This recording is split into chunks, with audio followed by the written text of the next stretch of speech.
Stage 4 మోకాళ్ల అరుగుదలకి నొప్పి లేకుండా కీళ్ల మార్పిడి ఆపరేషన్ చేయబడును. Doctor Ramesh Gajula, endoscopic spine ortho surgeon and pain physician, Panacea spine pain ortho and sleep centre, Uppal, Hyderabad. ప్రస్తుతం శాసనసభ శాసన మండలి సమావేశాలు జరుగుతున్నాయి. అయితే ఈ సమావేశాలకు సంబంధించి ప్రజల యొక్క సమస్యలు దీంట్లో చర్చిస్తున్నారా లేదా, అసలు సభ అనేది సమావేశం అనేది సక్రమంగా జరుగుతుందా లేదా, ప్రస్తుతం ఇదే విషయంపై మనతో మాట్లాడడానికి సిపిఎం మాజీ ఎమ్మెల్యే దిగుపాటి రాజగోపాల్ ఉన్నారు. సార్, ప్రస్తుతం జరుగుతున్న సమావేశాలకు సంబంధించి, అసెంబ్లీ సమావేశాలకు సంబంధించి సభ సజావుగా జరుగుతుందా, ప్రజల సమస్యలను దీంట్లో ఏమన్నా చర్చకు వస్తున్నాయా లేదా, అసలు ఎమ్మెల్యేలు ఎమ్మెల్సీలు ఈ సమావేశాల్లో వాళ్ళ యొక్క వ్యవహార శైలి ఏ విధంగా ఉందనుకుంటున్నారు? ఈరోజు చూస్తున్నటువంటి ఈ శాసనసభ సమావేశాలు చూస్తే మాలాటోళ్ళు చాలా బాధపడే పరిస్థితి. శాసనసభలో ముఖ్యమంత్రి మంత్రులు ఇచ్చినటువంటి హామీలకి విలువ లేకుండా పోయింది. అలాగే స్పీకరు, డిప్యూటీ స్పీకరు వాళ్ళ యొక్క పనితీరు కానీ, ఆ సభను కంట్రోల్ చేయటం కానీ, సభలో ప్రజా సమస్యలు చర్చించే విధంగా వాళ్ళు ప్రయత్నం చేయటం కానీ, ఆ విలువలు కూడా ఈ శాసనసభలో కొట్టొచ్చుగా ఖచ్చితంగా అంటే అట్లాంటి పద్ధతులు ఏం కనపడట్లా. మేము గతంలో 89లో 99 వరకు 10 ఏళ్ళు మేము శాసనసభ ఉమ్మడి రాష్ట్రంలో ఉన్నప్పుడు డిప్యూటీ స్పీకర్ అయినా, ముఖ్యమంత్రి అయినా, అపోజిషన్ అయినా చాలా వందాతనంగా ఉండేది. అక్కడ అన్ని రాజకీయ పార్టీల్లో రిప్రజెంటేషన్ ఉండటం వల్ల ఆ ఉమ్మడి రాష్ట్రంలో కనీసం రూలింగ్ పార్టీ వాళ్ళు తప్పు చేసినా, అపోజిషన్ పార్టీ వాళ్ళు తప్పు మాట్లాడినా ఇది సరైనది కాదని చెప్పేటువంటి వాళ్ళు ఉన్నారు. ఇప్పుడు ఈ శాసనసభలో కూటమి అధికారంలో ఉన్నటువంటి వాళ్ళే ఉన్నారు. అపోజిషన్ ఉన్నటువంటి 11 మంది మన ఉన్నటువంటి వైఎస్ఆర్సీపీ ఎమ్మెల్యేలు ఆ శాసనం వెళ్ళట్లా. వాళ్ళు ఏదో మాట్లాడుకుంటే అది మాట్లాడుకోవటం తప్ప అసలు ప్రజా సమస్యలు లేనట్టుగా అసలు ఏమీ ఉపయోగమైనటువంటి సమస్యలు ఈనాడు కామినేని శ్రీనివాస్ గారు, కైగిరి ఎమ్మెల్యే గారు మాట్లాడటం, ఆయన మీద ఏమో బాలకృష్ణ గారు మాట్లాడటం, అసలు ఇది ఎక్కడికి పోతుందో అనేటువంటిది చాలా ప్రజలు అలాగే మాలాటే వాళ్ళు చాలా బాధాకరమైనటువంటి ఆవేదనతో ఈనాడు మేము బాధపడటం జరుగుతూ ఉంది. అసలు ప్రజా సమస్యలు ఏమీ లేనట్టు ఈరోజు అనేక సమస్యలు ఉన్నాయి. మరి కూటమి ప్రభుత్వం వాగ్దానం చేసింది, ఆ వాగ్దానాల్లో అమలు జరగట్లా. అదే కాకుండా ఆనాడు ఉన్నటువంటి ముఖ్యమంత్రి గారు అప్పుడు ఉన్నప్పుడు నీకు ధరలు తగ్గిస్తామన్నాడు, ప్రైవేట్ పరం చేయనని చెప్పన్నాడు, ప్రభుత్వ రంగ సంస్థలను కాపాడుతానన్నాడు, అలాగే ప్రత్యేక హోదా తీసుకొస్తానన్నాడు, రెవెన్యూ రోడ్డు గురించి ఫైట్ అవుట్ చేస్తానన్నాడు, కేంద్ర ప్రభుత్వం నిలదీస్తామన్నాడు. ఇవన్నీ కూడా ఇప్పుడు ఈ కూటమి ఎప్పుడైతే గెలిచిందో ఇవన్నీ కూడా పక్కకు వెళ్ళిపోయి వీళ్ళు ఉన్నట్టు ఒక మాటలో చెప్పాలంటే ఇప్పుడు ఉన్నటువంటి ఎమ్మెల్యేలు కానీ, మంత్రులు కానీ వాళ్ళ యొక్క అధికారం కాపాడుకోవడానికి వాళ్ళ లావాదేవీలు వాళ్ళు ఉన్నట్టు చేసుకోవడం చేస్తున్నారు తప్ప ప్రజా సమస్యల మీద, ప్రజల ఇబ్బందుల మీద, వాళ్ళు ఇచ్చిన హామీల మీద, ఈ రాష్ట్రంలో ఉన్నటువంటి ఏమైపోతుందో అనేటువంటి దాని మీద ఎటువంటి ఆందోళన లేకుండా ఈనాడు ప్రవర్తిస్తూ ఉన్నారు.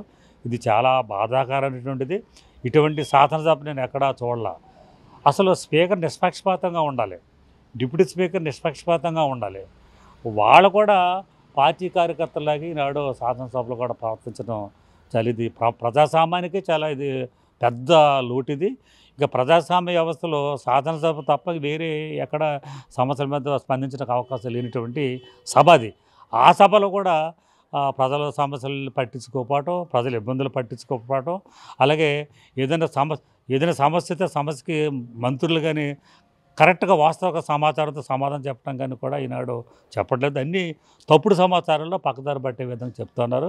ఇది చాలా దుర్మార్గం. ఇది ప్రస్తుతం బాలకృష్ణ మాట్లాడిన మాటలపై కొంచెం కాంట్రవర్సీ ఉంది.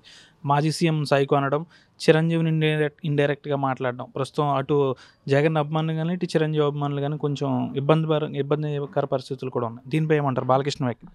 ఏమంటే అసలు బాలకృష్ణ వ్యాఖ్యల గురించి అసలు ఆ వ్యక్తి ఆయనకి అంత ఇంపార్టెన్స్ అవసరం లేదు. అసలు ఏంటి ఆ ఇష్యూ, అది అసలు సమస్య ఆడెక్కడో గత ప్రభుత్వంలో ముఖ్యమంత్రి కలవడానికి వెళ్ళినప్పుడు అప్పుడే జరిగిందనేటువంటిది జరిగిన విషయాలన్నీ ఉన్నట్టున్న వాళ్ళు వాళ్ళు స్పష్టంగా చెప్తూ ఉంటే కామినేని శ్రీనివాస్ కానీ బాలకృష్ణ గారికి సమస్యలు ఏమీ లేవా? మరి కనీసం మరి గత ముఖ్యమంత్రిని సైకో అన్నారు, ఇష్టవసరంగా చిరంజీవిని కూడా బయట లాగా మాట్లాడారు. స్పీకర్ ఖండించలేదు, డిప్యూటీ స్పీకర్ ఖండించలేదు, ముఖ్యమంత్రి ఖండించలేదు. సభలో అయినటువంటి వాళ్ళ పేర్లు తీసుకొచ్చి మాట్లాడకూడదు, మరి అటువంటి లేనప్పుడు వీళ్ళందరూ వాళ్ళ బాధ్యత వహించాలి. ముఖ్యమంత్రి చంద్రబాబు నాయుడు బాధ్యత వహించాలి, స్పీకర్ డిప్యూటీ స్పీకర్ బాధ్యత వహించాలి. బూతులు మాట్లాడుతున్నారు, స్పీకర్ కూడా బయట బూతులు మాట్లాడారు. డిప్యూటీ స్పీకర్ ఏమో ఇక్కడ వచ్చి క్రిస్టియన్ దళితులు ఆ నిజూరులో అన్ని గ్రామాల్లో కూడా ఈ దళితుల మీదే ఆయన టార్గెట్ పెట్టి అన్ని రకాల కేసులు పెట్టి ఆయన మరి డిప్యూటీ స్పీకర్ హోదాలో ఉన్న రఘురామకృష్ణరాజు గారు. కాబట్టి మా బాధాకరం ఏంటంటే ఇప్పుడున్నటువంటి ప్రజాప్రతినిధులు కోడి పందాలుగాళ్ళు గుండాట్లు జరపాలని, క్లబ్బులు తెరవాలని, సంక్రాంతికి పుంజులు వేసాలు వేయాలని ఇట్లా అందరూ కూడా స్పీకర్లు, డిప్యూటీ స్పీకర్లు, మంత్రులు అయితే ఈ దుర్మార్గం. ఇది ప్రజాస్వామ్యంలో చాలా చెప్పుకోవడం కూడా చాలా సిగ్గుచేటు. కాబట్టి ప్రజలు దాన్ని ఖచ్చితంగా బుద్ధి చెప్తారు. రాబోయే ఎన్నికల్లో ఇట్లాంటి వాళ్ళని ఏం చేయాలో కూడా మరి ఎన్నికలు వచ్చే వరకు ఆగాలి.